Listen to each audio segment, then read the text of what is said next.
오늘 사무엘하 7장 27절부터 29절 세 절의 말씀을 한 번 더 합독하시겠습니다. 다 같이요. 시작. 만군의 여호와 이스라엘의 하나님이여 주의 종의 귀를 여시고 이르시기를 내가 너를 위하여 집을 세우리라 하셨으므로 주의 종이 이 기도로 주께 간구할 마음이 생겼나이다. 주 여호와여 오직 주는 하나님이시며 주의 말씀들이 참되시니이다. 주께서 이 좋은 것을 주의 종에게 말씀하셨사오니 이제 청하건대 종의 집에 복을 주사 주 앞에 영원히 있게 하옵소서. 주 여호와께서 말씀하셨사오니 주의 종의 집이 영원히 복을 받게 하옵소서 하니라. 아멘.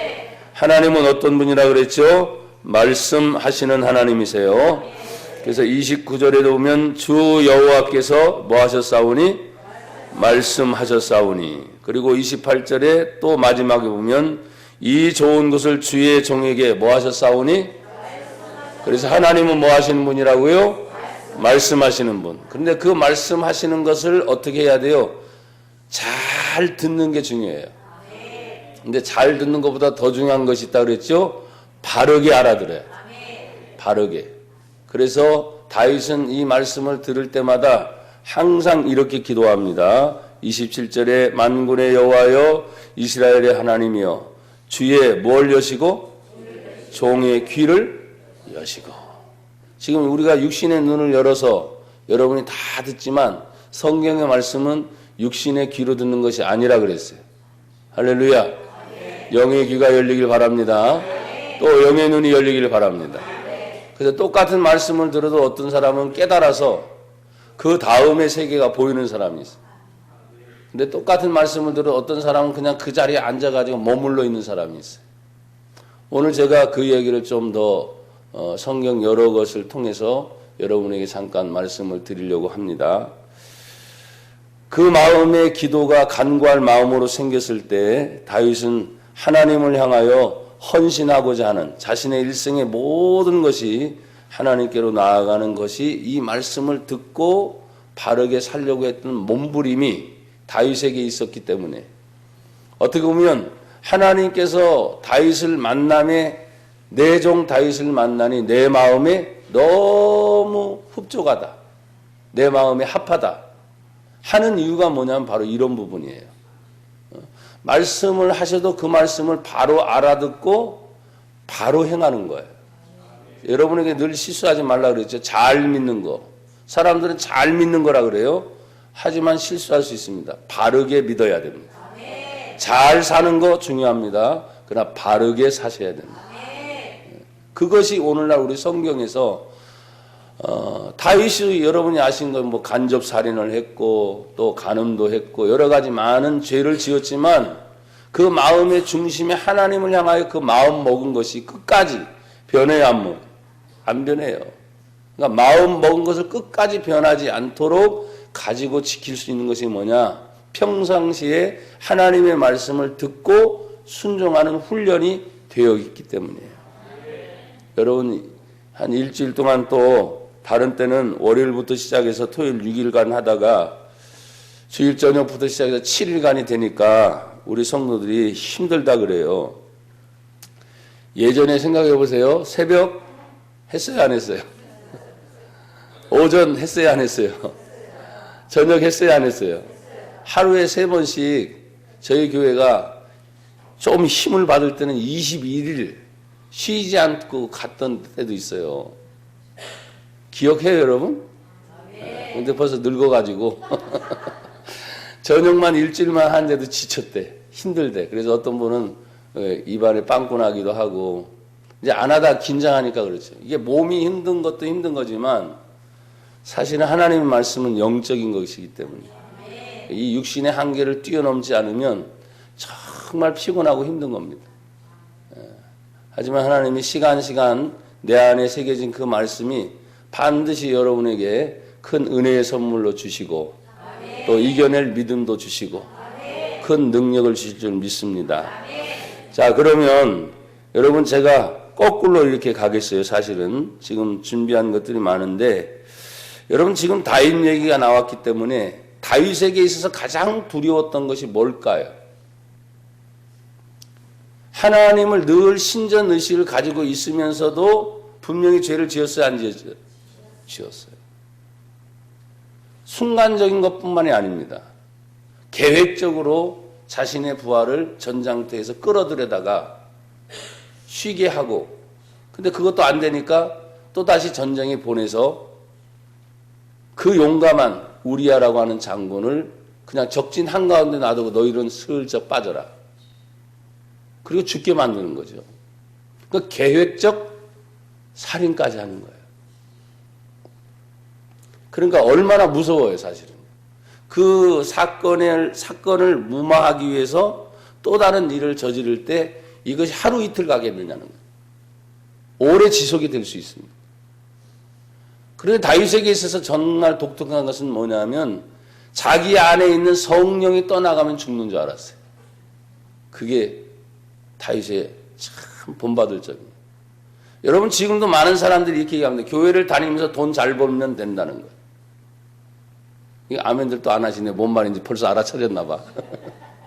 교회 다니면 뭐 병 낫고 뭐가 하고 뭐 하고 사람들이 보여주는 거 좋습니다. 분명히 그런 기적의 역사가 일어납니다. 기적이 일어난다니까요.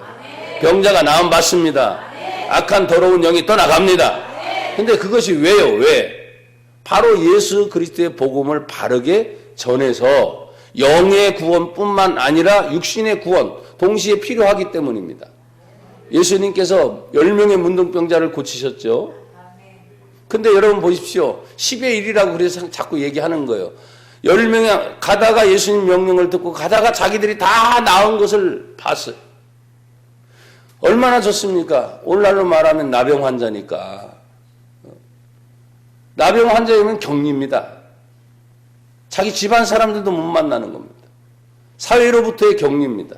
그리고 10명이 가다가 다 서로 간에 쳐다보고 와 누구의 말씀을 듣고 가다가 예수님 말씀인 거예요. 듣고 가다가 보니까 서로 근데 9명의 뿔뿔이 빡 흩어지는 거야. 야 보고 싶었던 내 가족. 그렇죠? 내가 살고 있는 고향. 그리고 사람들에게 말합니다. 나 이거 이제 다 나았어. 얼마나 그러고 싶었겠어요. 근데 한 사람은 그렇게 뛰어가다가 갑자기 누가 생각나는 거예요. 나를 고쳐주신 예수. 돌아와서 예수님께 내가 이렇게 나음 받았어요. 감사합니다. 하고 하나님께 영광을 올려드렸더니 그때 예수님이 선포하시는 게 있어요. 내 믿음이 너를 구원하였노라. 9명은 육신의 구원은 받았어요. 그렇지만 영혼의 구원은 받았다고 말할 수 있을까요? 없어요. 오늘날 교회에 다니는 사람들이 이런 11조 개념으로 딱 갈 때 어마어마한 거죠, 사실은. 육신이 잘 되기를 바라고 보이지 않는 것들을 또 보면서 어떤 영적인 세계에서 전쟁으로 일어나서 막 그러는 것보다 사실은 진짜 교회에 다녀서 가장 불쌍한 사람이 뭐라고 그랬어요? 예수를 못 만나는 사람이라니까요. 나는 여러분이 예수를 만나길 바랍니다. 내가 또 예수님 만났다면 늘 예수님과 동행하는 삶을 사셔야 됩니다. 예수님의 또 다른 이름이 무엇입니까? 임마누엘이거든요. 임마누엘 하나님이 나와 함께 하시는 거예요. 그냥 함께 하신다는 의미가 뭡니까? 갈 때 같이 가는 겁니다. 내가 어딜 갈 때 항상 같이 다니시는 거예요. 또 무엇을 할 때도 여전히 나 혼자 일하는 게 아니라 거기서도 같이 일하고 계시는 겁니다. 또 우리는 어떤 회의를 합니다. 사실 우리는 우리끼리의 어떤 계획을 하지만 그 자리에도 여전히 계셔요, 안 계셔요? 그래서 우리 예수님은 따라합시다. 안 계신 곳 없이 다 계시는 분입니다. 왜? 예수님이 하나님이시니까. 인간의 몸을 입고 오신 하나님이시니까. 그러니까 안 계신 곳 없이 다 계신 그 예수님. 그래서 다윗은 하나님의 성령이 떠나는 것이 가장 두려웠어요. 그걸 실제로 경험합니다. 그건 뭐냐면 자기가 어렸을 때 갑자기 어느 누가 찾아오더니 왕궁에 가자는 거예요. 왕궁에 가보니까 뭐예요? 가장 높은 사울왕이 딱 있는데 보니까 자신의 눈에는 보입니다. 뭐가 들렸어요? 뭐가 들렸어요? 악령이 들려 있는 거예요. 근데 다윗이 그걸 보고 찬양을 합니다. 여호와 나의 목자 내게 부족 없네. 아멘. 푸르른 초장으로 실만한 물가로 나를 인도하시. 찬양이 막 나와. 또 다른 찬양도 했겠죠. 근데 그 찬양을 듣다가 사울에게 들렸던 악신이 떠나야 안 떠나요? 떠나요. 할렐루야. 아무리 세상에서 가장 높은 권력을 가지고 가장 큰 힘을 소유한 왕이라 할지라도 하나님의 성령이 떠나니 악신이 임하여 나라를 통치하고 있으니 그걸 봐요. 자기가 경험을 했어 안 했어? 한 거예요. 그러니까 자기도 나중에 왕이 돼서 그 자리에 올라가서 가장 두려운 것은 때로는 간음을 하고 때로는 간접살인을 하고 때로는 죄를 지어도 내 안에 있는 성령이 나를 떠나면 돼요 안 돼요? 성령이 떠나면 악신이 바로 들어오기 때문에. 그래서 교회 다니는 사람들에게 하나님의 성령의 은혜를 받지 못하면 영의 세력을 알았기 때문에 귀신이 더 잘 틈탈 수도 있어요. 차라리 모르면 괜찮은데. 그래서 여러분들은 틈새를 주시면 돼요 안 돼요? 안 되는 거예요. 근데 그 틈새가 뭐냐? 생각의 생각. 마귀라는 놈이 예수님을 팔아먹으려는 생각을 가룟 유다에게 벌써 그 마음에 생각을 뭐 했다고요? 집어넣었더니 팔려는 생각이 가룟 유다의 마음이 아니었다는 거예요. 마귀가 쫓아다니다가 그 순간에 집어넣었다는 거예요. 여러분 지금 무슨 생각을 하고 계십니까? 말씀만 듣는 생각을 하셔야 돼요. 아, 지금 목사님이 저 얘기를 할 때 성경 어디 뭐 이 생각하지 말고 그냥 내가 알고 있는 얘기를 또 하네. 그게 아니잖아요 지금. 그러니까 오직 집중해서 그 말씀이 내 머리를 파고들고 가슴을 파고들고 내 안에 있는 영에까지 들어가도록. 그래서 살리는 것은 영이니 육은 무익한 것이라. 내가 너희에게 지금 이르는 거예요. 예수님 말씀. 내가 너희에게 가르치는 이 말씀이 곧 영이요 생명이다. 그러니까 내 영이 살면 육체의 문제 해결됩니다. 내 영이 살면 가정의 문제 해결됩니다. 내 영이 살면 교회의 문제 해결됩니다. 여러분 이 나라에 주의 종들의 영이 살면 사실 나라의 문제도 해결됩니다. 그래서 이 집회 중에 적은 인원이 모였지만 그런 비밀들을 하나님이 알려주셨잖아요. 그러니까 말씀은 놀라운 거예요.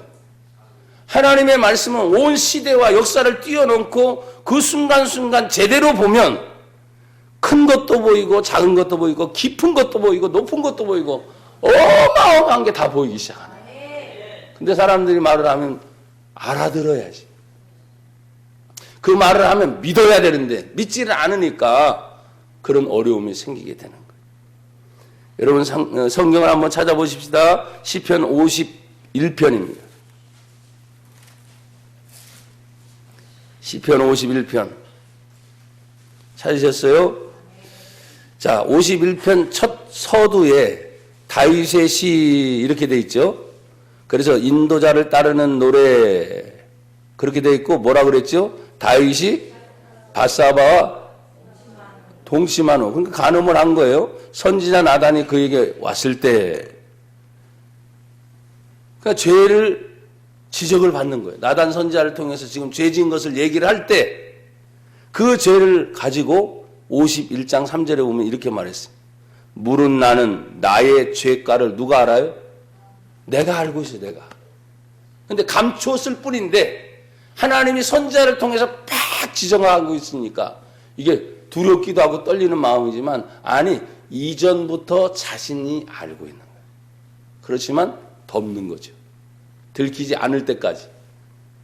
얼마큼 오래 갈지는 모르겠어요. 사람들이. 그렇죠? 들키지 않을 때까지. 근데 하나님은 다윗을 너무나 사랑하시니까 죄 있는 상태로 하나님의 성령이 떠나갈지 모르니까. 그러니까 나단 선지자를 보내서 어떻게 합니까? 그 죄를 지목을 해버리는 거예요. 얼마나 아파요. 또 아픈 것보다 얼마나 부끄러워요. 얼마나 창피해요. 그렇지만 우리가 육신의 질병이 들려서 간혹가다 여러 번 말했지. 병원에 갔을 때 아 벌려 안 벌려. 창피해요 안 창피해요? 안 창피하잖아. 또 옷 다 벗겨놓고 엉덩이 까요 안 까요? 창피해요? 거기에 지금 질병이 생겼는데 그 부끄러움을 다 까놔야 고치잖아요. 그게 이제 여러분 모르라고 마취제를 놓는 거야. 감각을 아예 없게 만드는. 속에 있는 장기까지 끄집어내서 다 고치는 거야. 영적인 것을 어떻게 생각합니까? 사실 제가 그렇게 설교하고 있는 저 자신도 부끄러워요. 내가 나를 스스로 너무나 잘 알고 있는 거예요. 근데 내가 나를 알고 있는 것보다 더 잘 아시는 분이 우리 하나님이세요. 그분이 나를 창조하셨기 때문에, 그분이 나를 만드셨기 때문에, 이미 폐부 조직 하나까지도 이미 다 창세전부터 다 만들어 놓으셨다고 말씀하셨어요. 그러니까 하나님의 은혜를 발견하니까 바울 사도 같은 경우는 고백합니다. 내가 태중에서부터 죄인 상태로 태어난 걸 자기가 아는 거예요.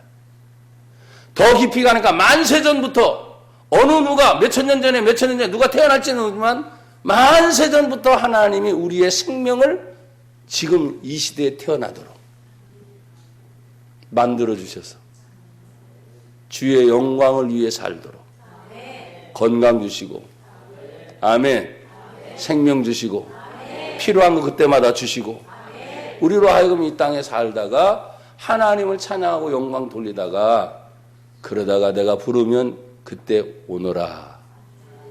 주님 부르시면 거절할 사람 있어요, 없어요? 자다가도 가야 되고, 일하다가 가야 되고, 운전 중에 가요. 비행기 타고 가든, 배 타고 가다가도.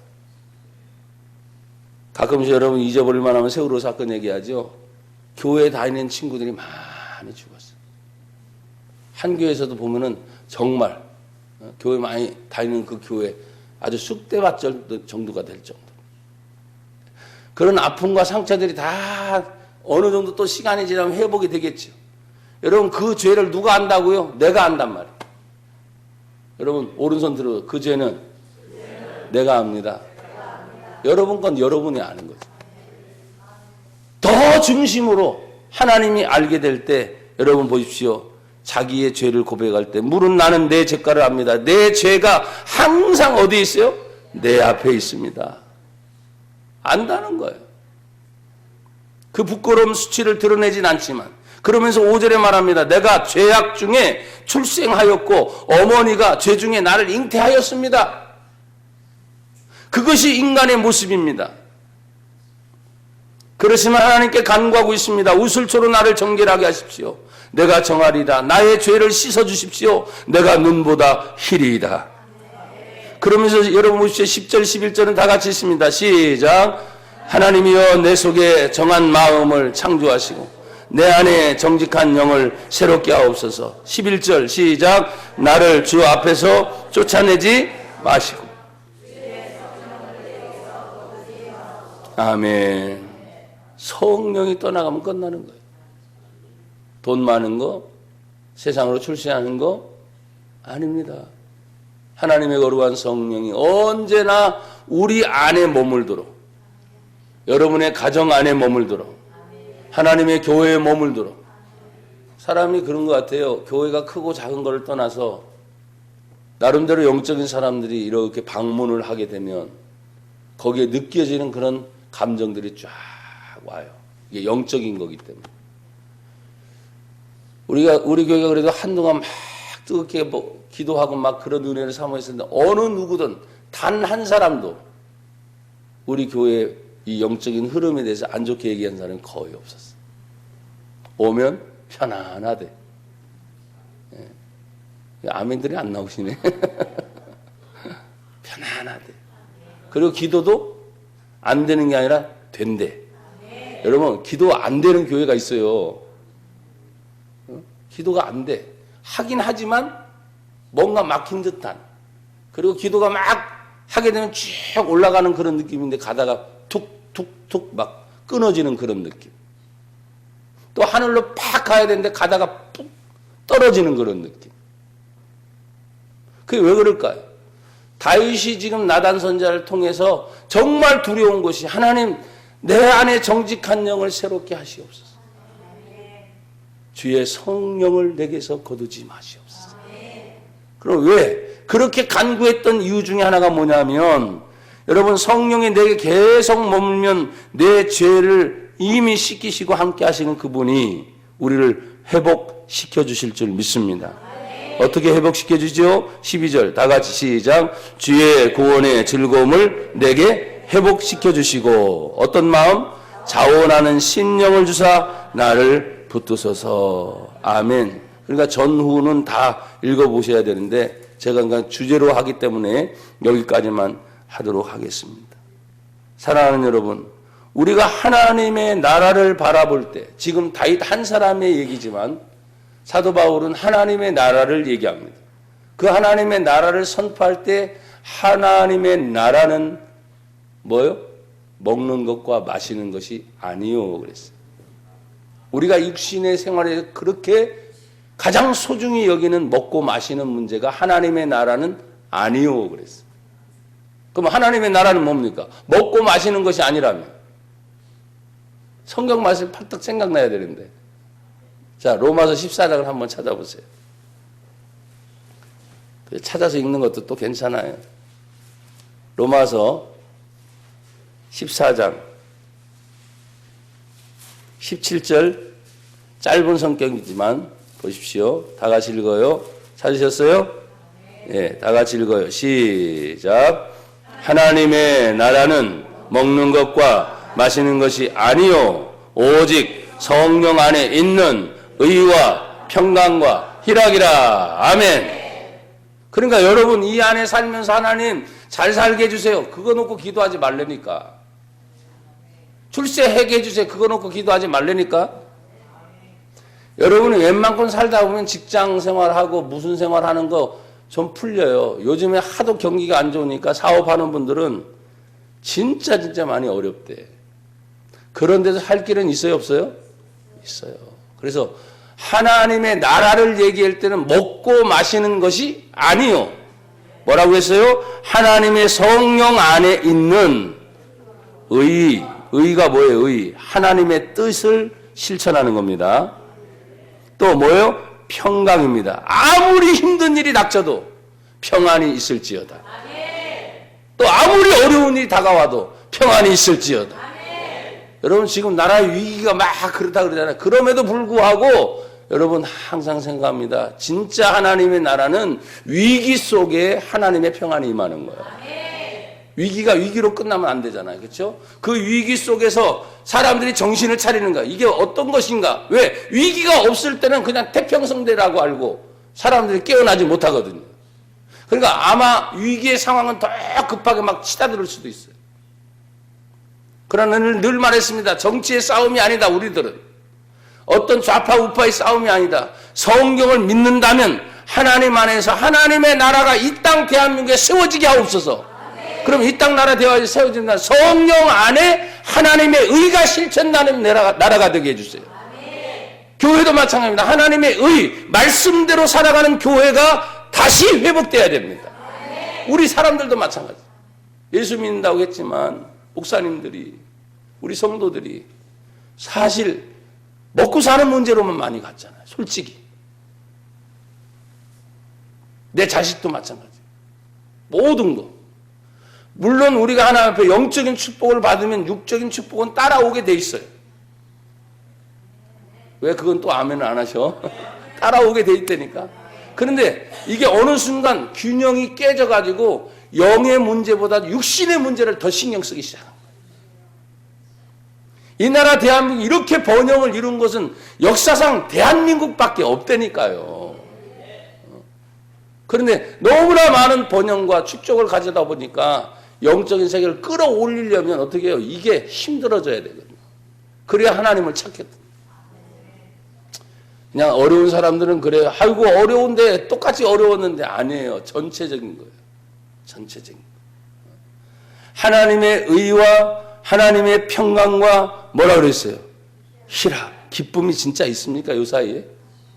여러분이 무엇 때문에 요 사이에 기뻐합니까? 저는 요 사이 일주일 이 집회하는 것 때문에 기뻐요. 저희 교회지만. 그 주일날 당장 오후부터 KTX가 광주로 내려가야 된다 그랬잖아요.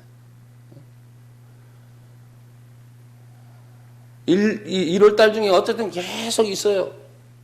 비행기 타고 갔다 오는데 소리 내지 말고, 사모님 하도 다니까 소리 내지 말고 그냥 갔다 오래. 비행기 타고 갔다 오는 일도 있습니다. 조용히 갔다 오래.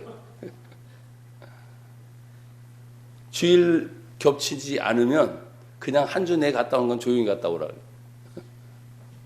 근데 갔다 오는 거리 먼 거리예요. 지구 한 바퀴 돌고 와야 되니까. 일주일 사이에.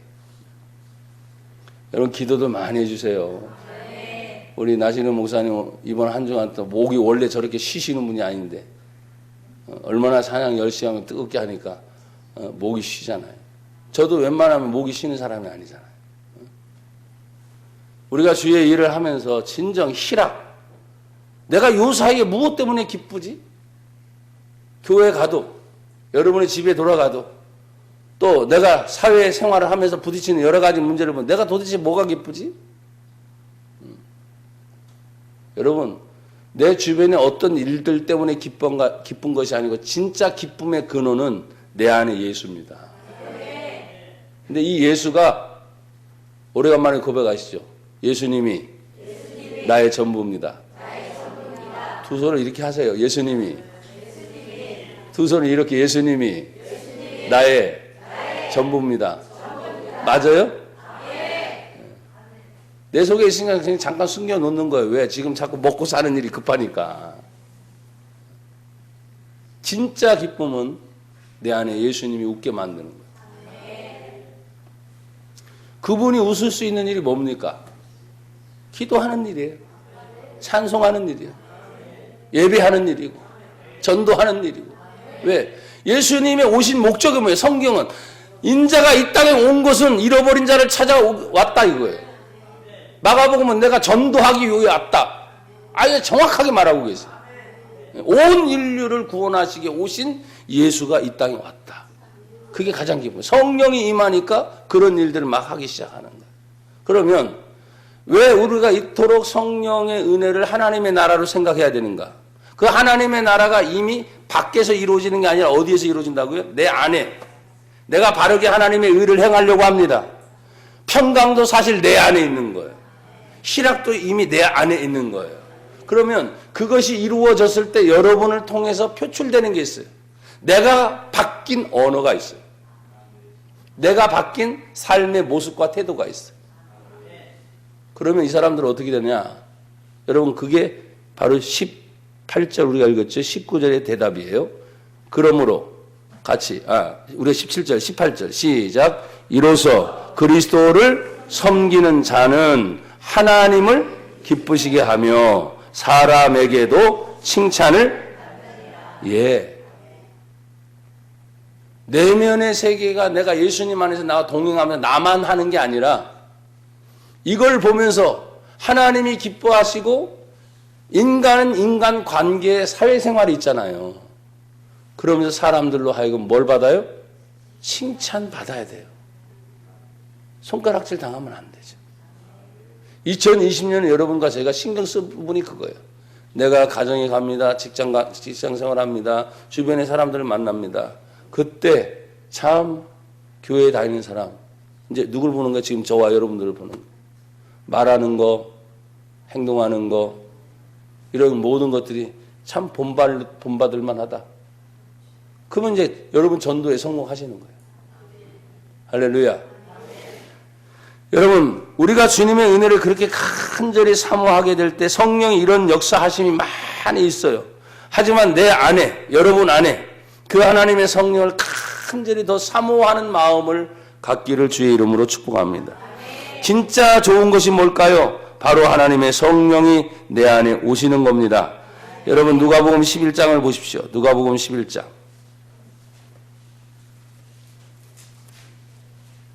여러분이 다 익히 알고 있는 하나님 말씀입니다. 누가복음 11장 제가 9절 여러분 10절 이렇게 읽어갑니다. 11장 9절 내가 또 너에게 이르노니 구하라 그러면 너에게 주실 것이요 찾으라 그러면 찾아낼 것이요 문을 두드리라 그러면 너희에게 열릴 것이니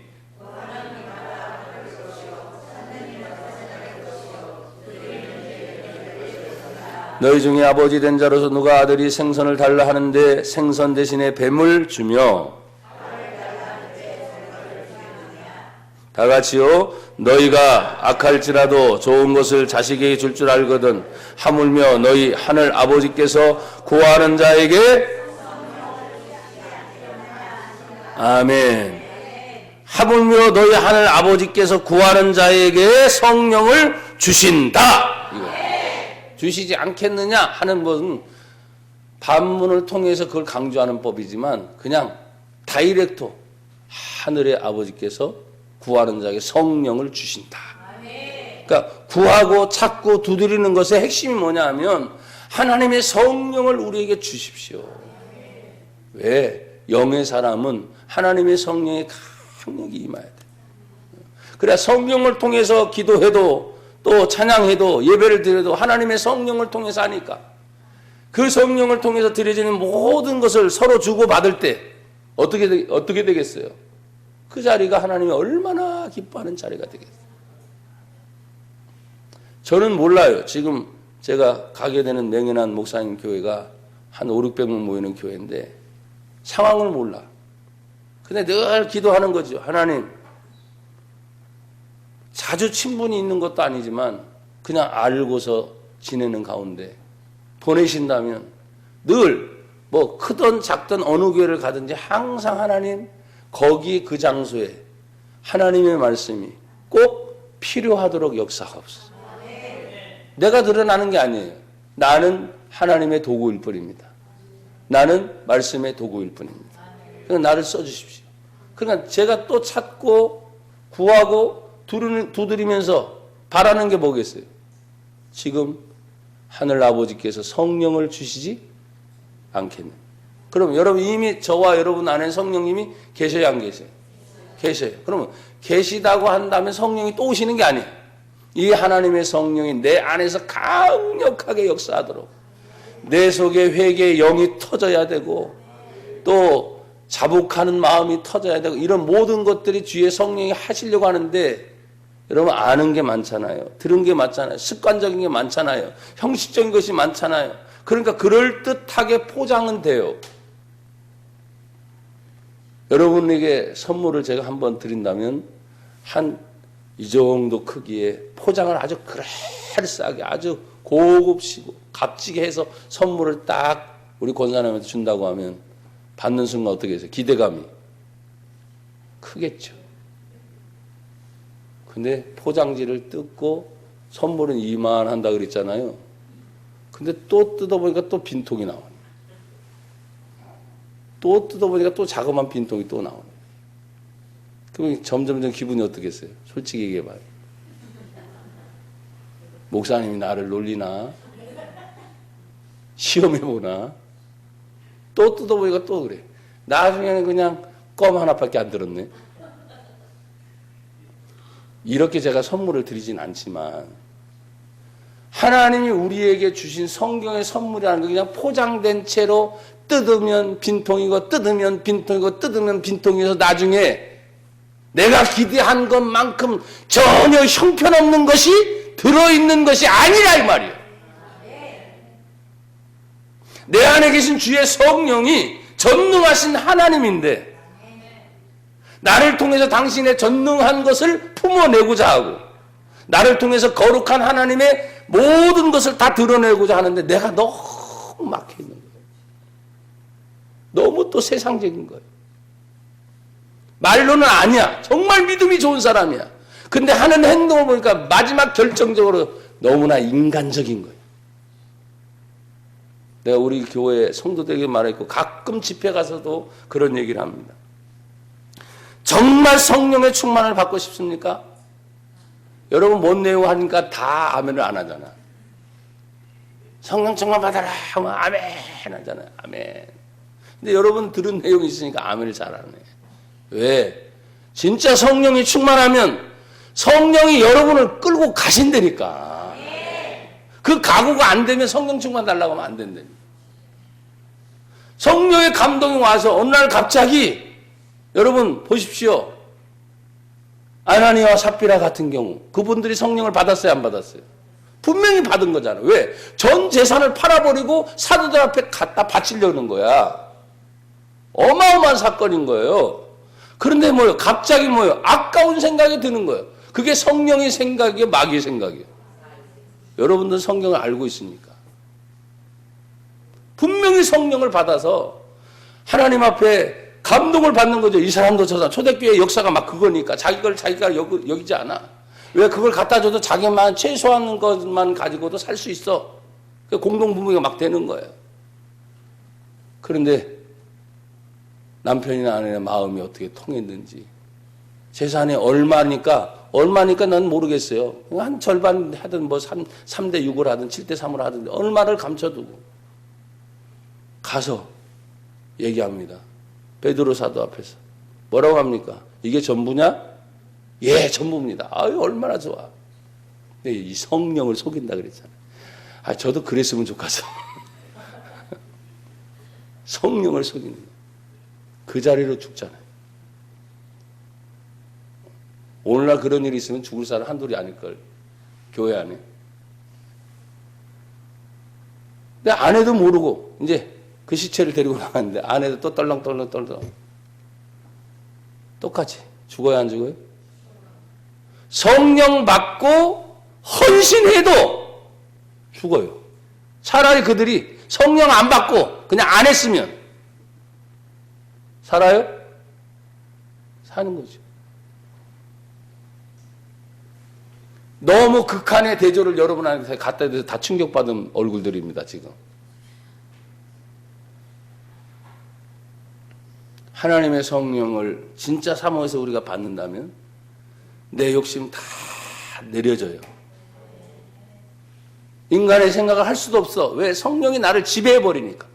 성령이 나를 장악하니까. 그 돈이 내 돈이 처음부터 아니었잖아. 그래요, 안 그래요? 내 몸이 처음부터 내 것이 아니었다니까.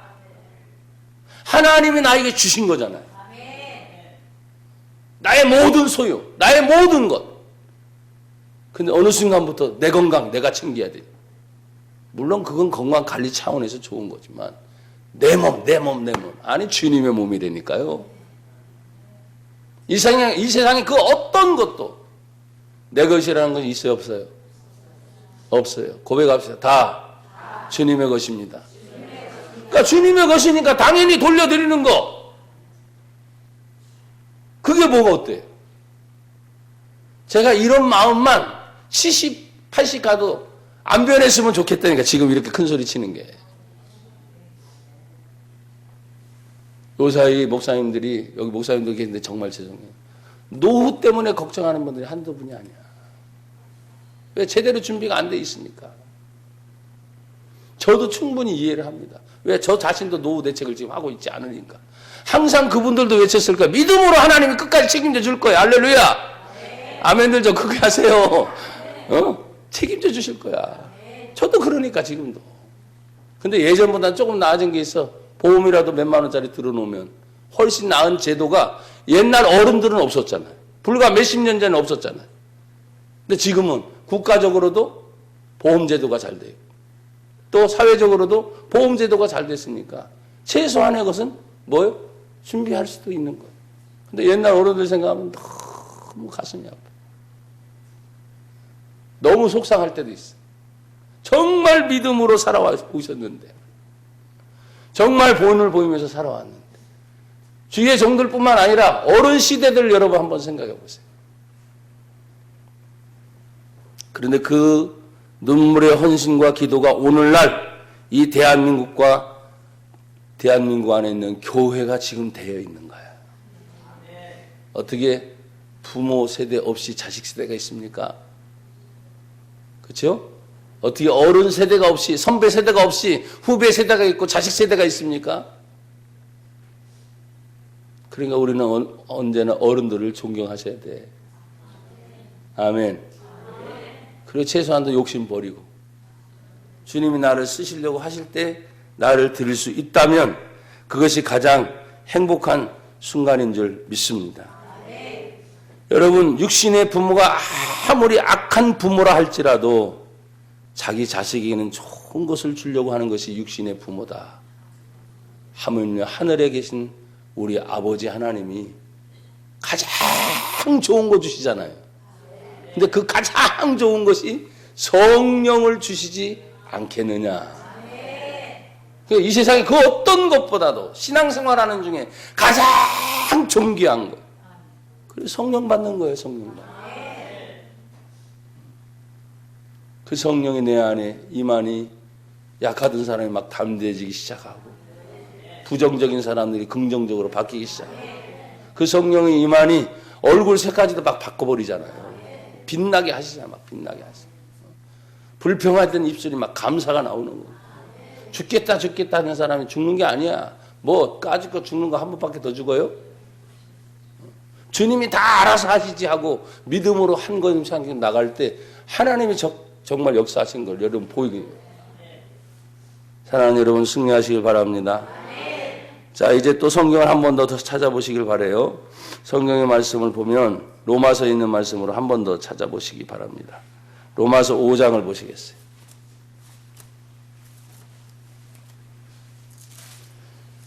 하나님의 성령이 우리에게 오실 때 우리에겐 한없는 하나님의 사랑이 부어지는 줄 믿습니다.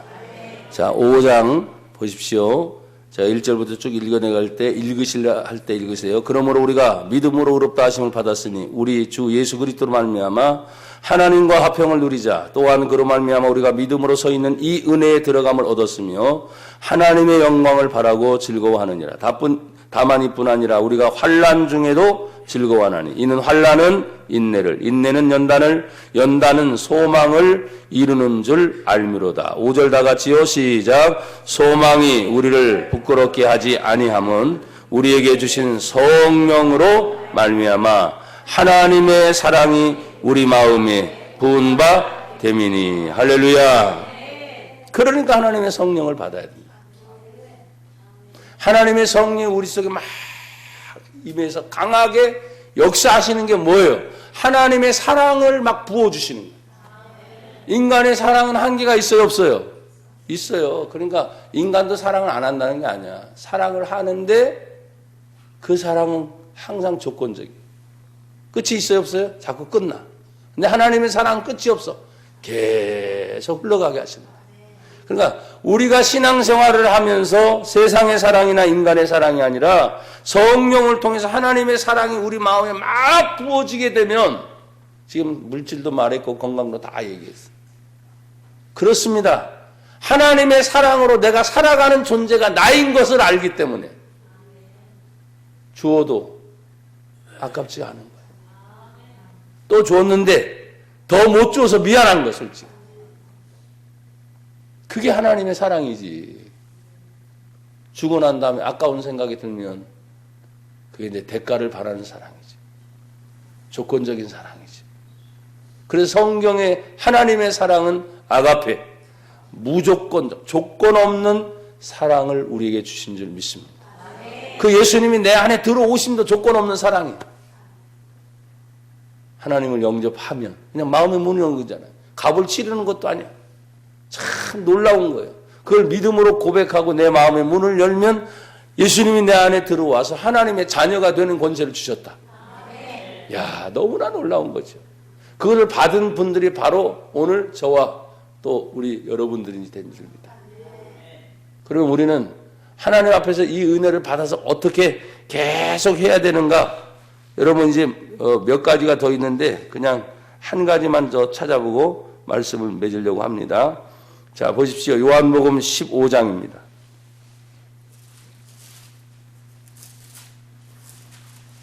요한복음 15장.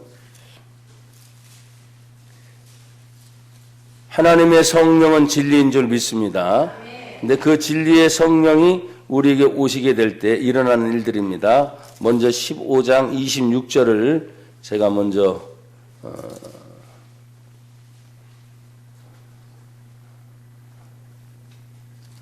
15장, 14장, 14장 25절. 내가 아직 너희와 함께 있어서 이 말을 너희에게 하였거니와. 자, 26절 다 같이 시작. 보혜사 곧 아버지께서 내 이름으로 보내실 성령. 자, 보혜사 곧 아버지께서 내 이름으로, 내 이름은 누구를 말하고 있어요? 예수님을 말하는 거예요. 예수님의 이름으로 보내실 성령. 그 뒤에 시작. 그가 너희에게 모든 것을 가르치고 내가 너희에게 말한 모든 것을 생각나게 하리라. 그러면 예수님이 내가 너희에게 말한 모든 것, 그러면 지금 예수님을 통해서 선포된 하나님의 말씀들이 있는 거 아니에요. 또 그 예수님을 통해서 지금 이 말은 요한 사도가 지금 기록한 것이기 때문에 잘 여러분 들어보세요. 요한 사도 시대는 하나님의 말씀 기록된 신약 성경이 있어요, 없어요? 아직 없는 상태. 그렇지만 그들은 예수님을 직접 보고 듣고 하는 말씀이 자기의 마음에 새겨져 안 새겨져요? 새겨지게 되죠. 그래서 두 가지 방법입니다. 그 보고 들은 것을 어떻게 해야 돼요? 기록을 하기 시작해야 돼요. 아셨죠? 그럼 기록이 다 안 돼서 아직 인쇄물이 안 되고 뭐 편지가 아직 안 갔다면 뭘 통해서? 구전. 자기가 듣고 보고 한 거를 구전. 입을 통해서 입으로 전해진 거예요. 지금 우리는 기록된 성경을 가지고 있는 시대에 있기 때문에 지금 이게 그렇구나 하면서 그것이 그대로 성령은 내가 너에게 말하는 것을 생각나게 하고 기억나게 하는 것이다 할 때 우리는 지금 뭐예요? 성령이 그거구나 라고 하지만 그 시대로 가면 어때요? 하나님께서 예수를 이 땅에 보내셔서 하셨던 모든 말씀 하나가 지금 마태, 마가, 누가, 요한 사복음서를 기록하면서 다 예수님의 사도들이잖아요. 사도들. 근데 적어 내려갈 때 그래서 우리는 뭐라고 말합니까? 그 적어 내려가는 그 글까지도 하나님의 성령이 함께 하셔서 그래서 우리는 장록이잖아요. 그러니까 성령의 말씀이 성령의 영감설 그들이 기록을 했다 할지라도 하나님이 영감을 주셔서 하나님의 말씀으로 기록하게 하셨다. 그럼 인간의 언어로 인간의 생각을 자꾸 가지고 쓸 거 아니에요. 그럼에도 불구하고 하나님의 성령의 영감서를 우리에게 주시기 때문에 이 시대는 요한복음 1장부터 지금 14장까지 내려오는 동안도 지금 사도 요한은 이걸 계속 써내려가는 거 아니에요. 어떻게? 자기가 본 것을 써내려가고 들은 것을 써내려갈 때 사람의 실수가 들어갈 수도 있어 없어요? 있어요. 그러니까 직접 이 사도 자신은 뭐냐면 하나님이 예수님을 통해서 성령이 하시는 일이 뭐냐? 보고 들은 것을 기억나게 하시고 생각나게 하시고 바르게 지금 뭐요? 그 현장에서 기록되게 하시는 거예요. 그 다음에 지금 저와 여러분들은 이제 2000년이 지나고 나서 기록된 이 성경의 말씀을 그냥 이미 다 됐잖아요. 보고 듣고 잊어버릴 수도 있어요. 근데 난 여러분이 늘 말했어요. 성경은 읽어놔라. 이제는 눈이 아프니까 자꾸 뭐요? 들어놔라. 그러면 희한하게 내 안에서 자꾸 새겨지게 된다. 왜? 말씀은 살아있으니까. 그리고 어느 순간에 딱 부딪히게 되면 나도 모르게 갑자기 생각나는 성경 구절이 나와야 안 나와요? 나오지요. 그게 바로 성령이 하시는 일이에요. 그 하나님의 성령이 우리에게 자꾸 기억나고 생각나는 그 당시뿐만 아니라 지금의 시대까지도 여전히 하나님의 말씀이 생각나고 기억나게 하실 줄 믿습니다. 그러면서 그 성령을 통해서 계속 하고자 하시는 하나님의 놀라운 일이 뭡니까? 이제 마지막 나와 여러분이 가장 귀하게 여겨야 될 말씀. 이건 암송을 하셔야죠. 사도행전 1장 8절. 오직 성령이 너희에게 임하시면 너희가 뭘 받고 권능을 받고 어떻게 예루살렘과 온 유대와 사마리아 땅끝까지 이르러 예수님의 증인되는. 자, 예수님의 증인이 되려고 하면 이제는 성경책이 필요 없을 때도 오게 돼요. 그러니까 뭐예요? 내 안에 새겨진 하나님의 말씀이 어떻게 해요? 기억나고 생각나고. 그래서 자꾸 훈련을 지금부터 쌓아놔야 돼요. 여러분 성경이 지금 넘쳐요 안 넘쳐요? 우리나라는 넘쳐요. 특별히 스마트폰 같은 경우는 너무나 잘 돼 있어. 무료야. 무조건 무료. 어플을 받으면 뭐요? 아주 잔잔한 음악 배경까지 쫙 깔려가지고 그냥 다 볼 수 있고 들을 수 있어. 근데 중요한 것은 보고 듣는 게 아니에요. 하나님의 영의 감동이 없으면 그냥 글이에요. 별 반응도 일어나지 않아. 그래서 중요한 것이 하나님의 성령을 통해서 기억나고 생각나게 하시는 것이 뭐냐? 성령의 역사를 통해서 말씀을 받게 하시고 그 권능이 임했을 때 마지막은 뭐예요? 예수님의 증인 되게 하시는 거예요. 여러분, 성령으로 산다는 게 뭘까요? 결국 내 안에 새긴 하나님 말씀을 내 입을 토해서 누굴 말하는 거예요? 예수를 말하는 거예요. 할렐루야. 여러분, 예수라고 하십시오. 오직 예수. 중심 예수. 절대 예수. 아멘. 하나님, 정해진 시간입니다. 하지만 오늘도 우리에게 성령으로 살 수 있도록 하나님 말씀 주시니 감사합니다. 저희를 통해서 내 안에 계신 주의 성령을 통하여 언제나 예수를 말하게 하옵소서. 그리고 예수로 살게 하옵소서. 예수님 이름으로 감사하며 기도합니다. 아멘.